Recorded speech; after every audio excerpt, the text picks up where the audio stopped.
Get him to overtake. Come on, you silly car.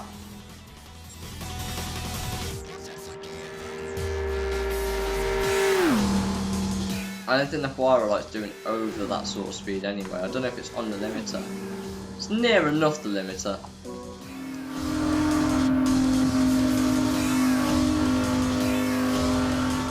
So you can see my point.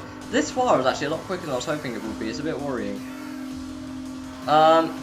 But there we go. Gran Turismo is not realistic by any means. Keep that in mind. Because obviously Jay Leno upgraded his Tornado. If you're not familiar with Jay Leno, he's a car collector, quite a big one, and you get the picture there. But basically, this race is just all about who's got the highest top speed and how can they do it. Well, this is basically that, and this is actually one of the closer races I've had. The other time was with a GT by Citroen Concept, which was electric and just did too fast in a single gear because it only had one gear, so it just did like too fast. Unlike the other electric cars in this game, such as the Prius or the goddamn Tesla. But either way you look at it, these cars are not slow. But I just find it amusing that you just see all of these road cars just beating Le Mans cars at their own game. It's kind of amusing, actually. The fact that these cars are road legal is what I don't think I'm going to win, although I think I'm going to win. I don't really know. Pagani's too far back. There we go. That's a win. So these races can get quite tight as well, especially with the AI, because the AI do like to be consistent. And there you go. There's just less than half a second in it. But yeah, that's just some of the things that you can do in B-Spec. I'll be doing a couple races in this game mode. I won't be doing much, but this is a unedited live recorded video, so if I a lot or stutter a lot, you know why, because I don't have a script, so I'm not reading off it, so it's not pre-recorded, and you get the general picture there. And basically, this is just, that's B-Spec in a nutshell for you. We'll do a couple more races. That was a top speed race. We'll do something a bit more sensible at some point as well. And Gran Turismo does have some fake cars, make of it what you will, but, you know, it's just one of those things. You just kind of get over it, get on with it, don't really care, whatever happens, happens, so on and so forth. We will probably do a midnight race next, which probably means you won't, well, we've already just done a night race, but, tell you what, we'll do a dirt race. We will do a dirt race, because why not? The option's there. I can't see an issue. So let's go for it. Let's just full on go for it. Anyone who's not familiar with the Tomahawk will know that it was SRT's Vision GT car and it was absolutely bonkers.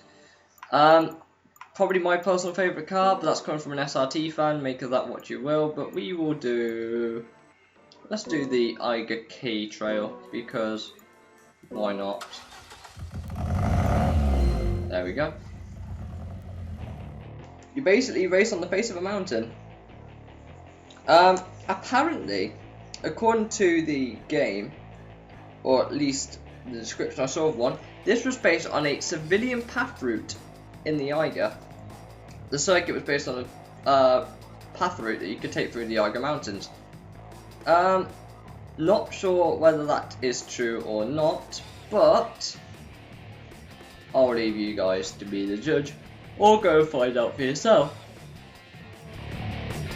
Excuse me. But yeah, it's in Switzerland if you want to go and visit it.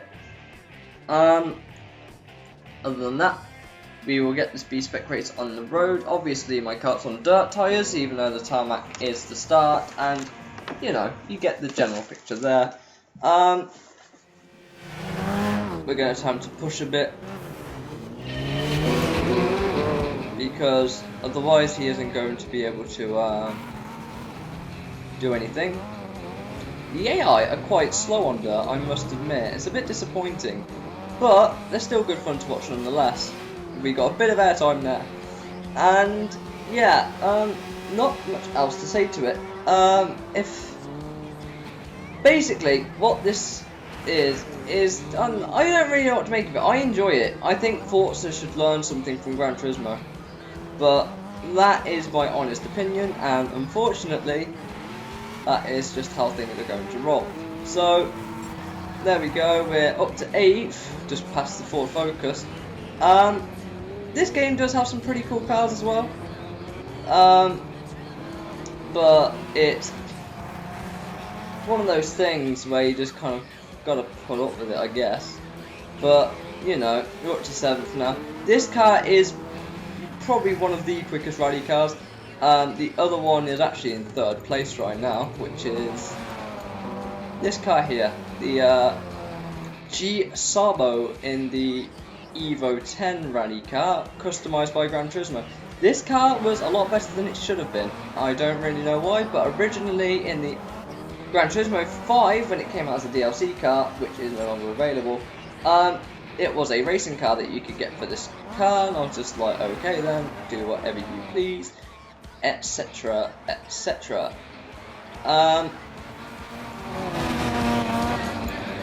And it's got some other cars like the 03 Impreza, which was a pretty cool car.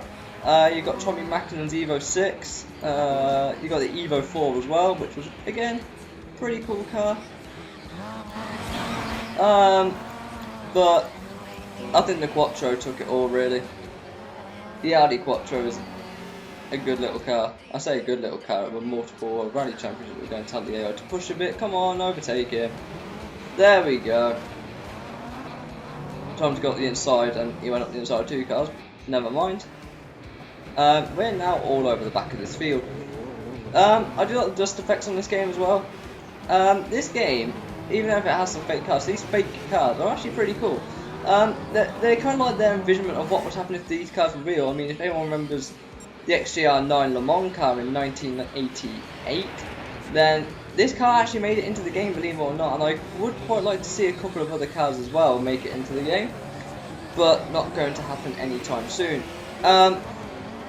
And to be 100% fair, they did an XJ220 LM race car, which never actually happened, although you might want to correct me on that if I'm wrong, but according to the game, it didn't happen, so yeah, that's all I can say there. But, it is kind of interesting to see what cars probably would have looked like if they were actually made real. And you know, I'm going to tell the AI to try and push past this AI in front here. It's an RSC Rally Rage car. Again, a car that actually I think was real. Was it real? No, it wasn't. This is another one of Gran Turismo's creations if a car was real. You can tell if they're real or not because they don't have a year on the end of the car. And that is literally how you tell them apart. Everyone knows that the Quattro S1 rally car was a real car, but the one that they made in this game, the 15th anniversary edition, is fake, made just for Gran Turismo, and it's basically a slightly upgraded version of the car. Not that it does anything, but still nice to have. Another famous rally car-ish was the Ford Focus. There are other cars such as the Stratos and the Integrale. They were all well-known cars as well. So it's not as if the game's lacking cars or like DLC or anything. Although Gran Turismo have been struggling a lot for money recently, I still think they've persevered pretty well with what they do have. And with Gran Turismo Sport due out next year in 2016 at some point in February for an early public demo. There's always that to look forward to as well if you're on the PS4, but there we go, another win in another race. And yeah, it gets all rather interesting and fun. So I'm going to do one more race, and in that race I'm going to explain some things towards the end of it. So what we're going to do, we're going to quit this lobby first. What I did forget to show you guys, actually, was the one problem that Gran Turismo has when it comes to cars. Now, I say it's got loads of really cool cars in it, and yes, it has. It's got a bunch of really cool cars that you can buy and race and tune and crash and jump and roll and glitch. I don't even know, but there's so much things you can actually do with the cars in the game. I mean, of course, you've got the very well-known Vision GT project, which I think only existed for this game because of 15 years of Gran Turismo. Probably not doable on the older consoles, which is respectful enough. I mean, they started that project apparently in 2008. So before even Gran Turismo 5 was even started, they were already working on Gran Turismo 6. So well done to PD. But those familiar with Gran Turismo will know that this dealership has a lot of repeats. And I say a lot of repeats, I mean there's almost no performance difference other than a slight name change. And that is literally it. Look, the rims are slightly different and that's about it. That is no different to that or that. Like, I don't... I'll let you guys be the judge, but basically what Gran Turismo did was basically just add a hot... But I love that car. If anyone has played me on Gran Turismo, they will know that the car that I end up driving a lot on this game is that. I love that car a lot. But other than that, you get a lot of Nissans and then Mazdas. Mazda. If you thought the MX-5 Miata, the 1600 NRA, the Yunus Roadster NA Special, the SR Limited, the NRA MBJ, from the exact same year with the exact same brand, except it's got Miata in the name and it has absolutely no difference whatsoever. You can't almost tell which AI is using which car anymore because it's just that there's too many to understand. And if you heard that, that was my phone, I apologise. And again, we will do one more race and I will explain some things to Touring Car Festival. That's where it was, at Daytona.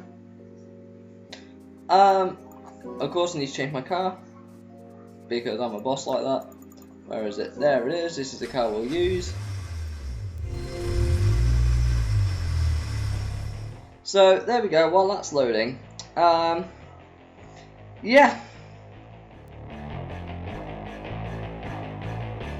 that bass. But I haven't recorded for a while, mainly because my equipment is out of date, and again I'll explain something on that towards the end of this race. But as you can see, we've got a fair few. The S2000 is a very common car to do.